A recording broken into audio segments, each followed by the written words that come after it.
Pemirsa TVR Parlemen, saat ini saya sedang bersama salah satu anggota dari Komisi 6, yaitu Bapak Inyoman Parta dari fraksi Partai PDIP.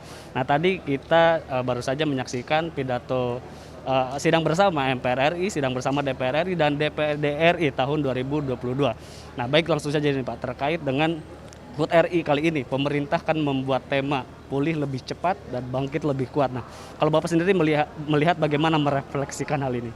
Ya, tema itu memang tepat, di samping memang realitanya kita lebih cepat bangkit dari negara-negara lain, dan juga itu sebagai spirit untuk kita memang lebih cepat setelah pandemi kita memiliki kemampuan untuk bangkit berlipat-lipat kali lagi. Ada yang sangat menarik dari beberapa hal yang disampaikan baik dari Ketua DPR maupun dari pidato Presiden tentang proses hilirisasi dari segala sumber daya pembangunan yang dimiliki oleh Indonesia. Ini tentu kami respon dengan positif karena selama ini kan kita selalu memproduksi dan mengekspor bahan baku.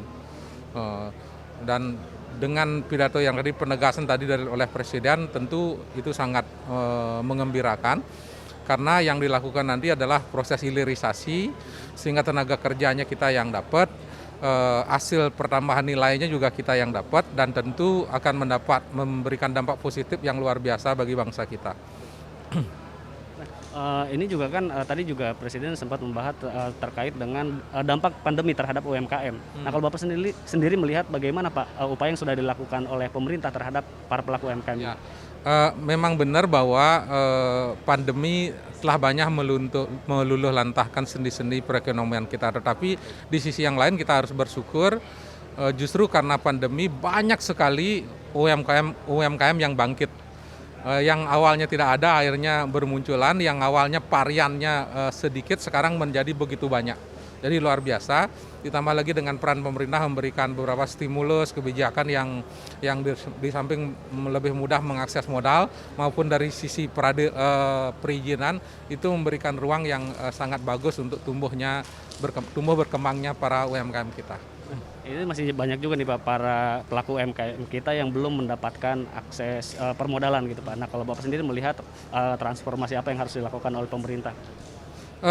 Yang paling penting sesungguhnya adalah informasi yang harus diberikan kepada masyarakat, terutama pelaku UMKM, bahwa sekarang banyak sekali telah disiapkan modal-modal usaha, baik itu ada di Pegadaian, ada di penanaman nasional madani, permodalan nasional madani, ada juga KUR di bank-bank himbara. Sesungguhnya seluruhnya menyiapkan modal, cuman informasi ini memang perlu disampaikan lebih banyak lagi agar masyarakat lebih cepat tahu sehingga bisa mengakses modal itu. Di samping juga jangan hanya memberikan modal, selanjutnya diberikan pelatihan, diberikan pendampingan menyangkut tentang perizinan, diberikan pendampingan menyangkut tentang cara memilih produk. Terus selanjutnya adalah bagaimana membuat kemasan, dan yang terakhir diberikan pelatihan e-commerce agar mereka bisa berjualan di dunia digital. Oke, terakhir nih Pak, harapan Bapak Pak agar ekonomi kita bisa bangkit. Nah, seperti apa nih Pak harapannya ke depan? Indonesia ini begitu kaya raya, cuman selama ini tidak fokus karena banyaknya konflik-konflik yang bersifat identitas.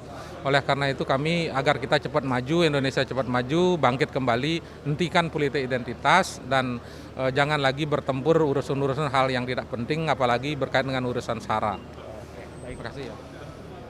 Baik, demikianlah pemirsa wawancara saya dengan Bapak Inyoman Parta. Nah, saya Fitian Onillah melaporkan kembali ke studio.